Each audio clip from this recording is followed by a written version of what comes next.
Hello and welcome to Freedom Watch, your daily dose of raw liberty online at foxnews.com/Freedom Watch. I'm Judge Andrew Napolitano here defending freedom, defending your natural rights, and defending your right to have a government that stays within the confines of the Constitution. Everything the government runs is broke. Social Security is broke. Medicare is broke. Medicaid is broke. Amtrak is broke. The post office is broke. Now the same bureaucrats that have run the government into the ground want to run health care. And they also want us to believe that they can fix the economy and repair the damage done to the dollar by recklessly borrowing and ruthlessly printing money and by spending into the trillions. They forget that the government consumes wealth and only the free market can produce wealth. So it's no wonder Americans are fed up and protesting. The Tea Party movement is the single biggest anti-government movement since the radicals of the 1960s. And according to a new Politico Target Point poll, when asked, quote, who best exemplifies the goals of the Tea Party movement, respondents unanimously picked Sarah Palin and Congressman Ron Paul. Joining me now is John Tate, president of the Campaign for Liberty. John, it's a pleasure. Welcome back to Freedom Watch. Oh, thank you, Judge. Good to be back again. Any surprise that the Tea Party folks are enamored with the candor and small government and fidelity to the Constitution message of Congressman Ron Paul? To me, it's not a surprise at all. We've seen, since his 2008 run, we've seen the numbers for him go up and up consistently. Part of that because a lot of what he was saying in 2008 that the so-called experts laughed at has come true. And people are scared. As this poll shows, people are scared about the direction of the country. And they're fed up with both parties.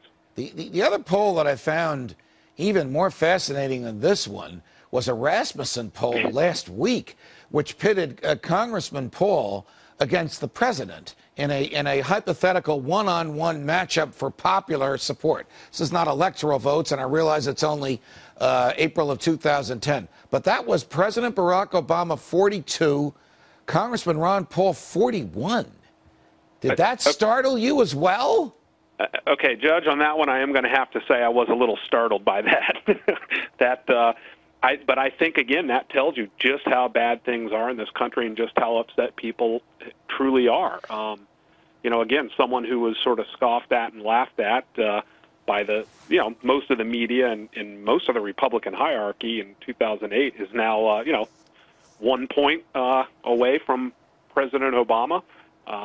Wow, what a change. We also have, of course, the poll at CPAC, the Conservative Political Action Conference, which Congressman Paul won, I think, 33% to 21 or 22.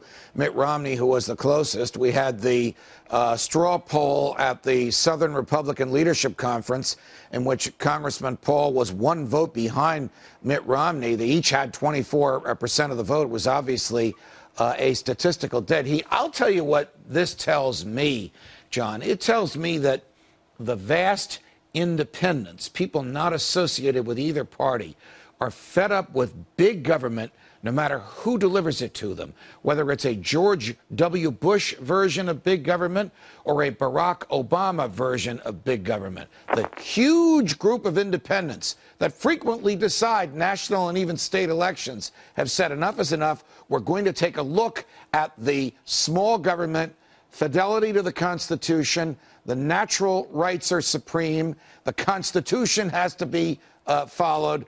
The free market is indispensable to our prosperity, message of Congressman Paul. Absolutely. I think looking at this Politico report again, I think something that really stood out to me is, 3 out of 4 of the attendees they polled said they were scared about the direction of the country and wanted to send a message to both political parties. And then the other thing, they didn't really state this clearly, but 85% agree on one thing, and that is the government is too big and does too much.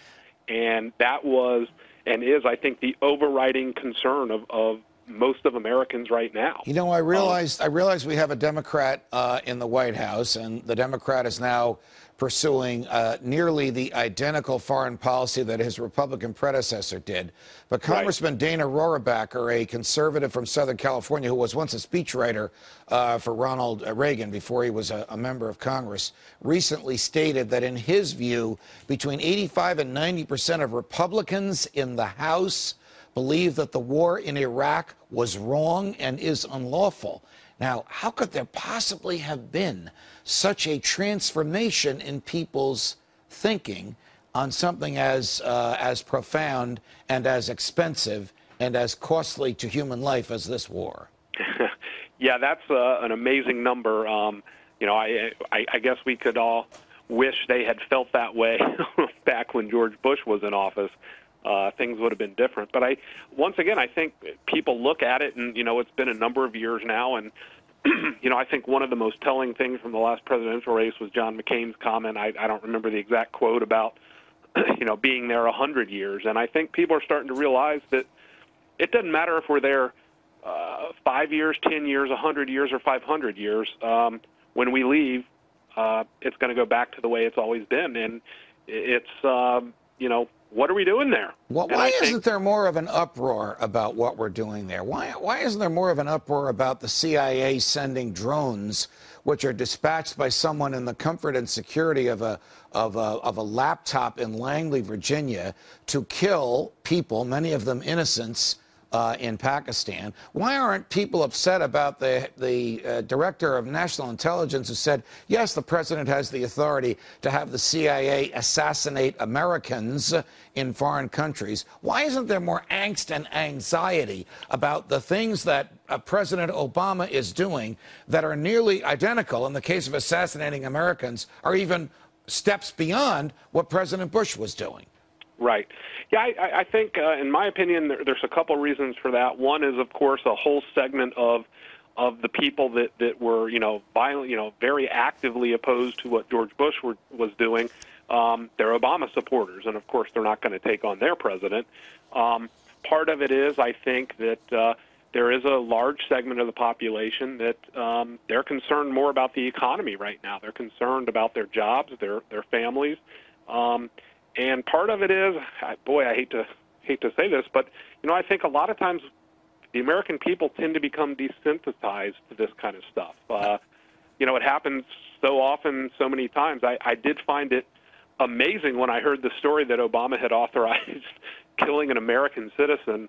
I was talk about startled. I mean, I have been ranting and raving about it here, but one would think that there'd be rantings and ravings, however you want to describe them, from all over the place, from people who believe in the primacy of the individual, from people who believe in the right to life, from people who believe in the Constitution, which treason is defined and guarantees you a trial and says that there have to be 2 eyewitnesses to the same act of treason. There is simply no authority whatsoever anywhere for the president to order Americans to be assassinated, no matter what they've done or are alleged to have done.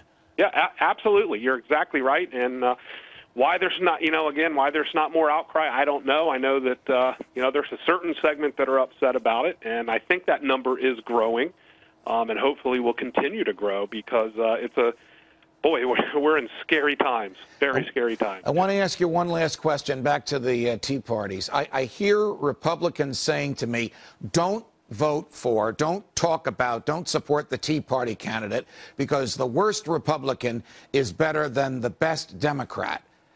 Do you buy that argument, or should we support Republicans like Rand Paul and Marco Rubio, who are willing to take on the big government Republican establishment? Speaking right now as an individual, I am personally supporting Rand Paul and people like Marco Rubio, and there's a congressional candidate in Ohio 18 named Ron Hood, people who are not only solid on the issues, but who will stand up and fight and take on both the Democrats and the Republicans. And I think that's what we need. And I think the fact that you see someone like Rand Paul, who in the most recent poll is up 15 points, You know, these Republicans who are saying that, Judge, they still haven't gotten it. Right. They don't realize that there's a battle going on for the heart and soul of the Republican Party. And small government and fidelity to the Constitution, to the Declaration of Independence, to the free market is what will carry the day. John Tate from the Campaign for Liberty, thanks for joining us. Thank you, Judge.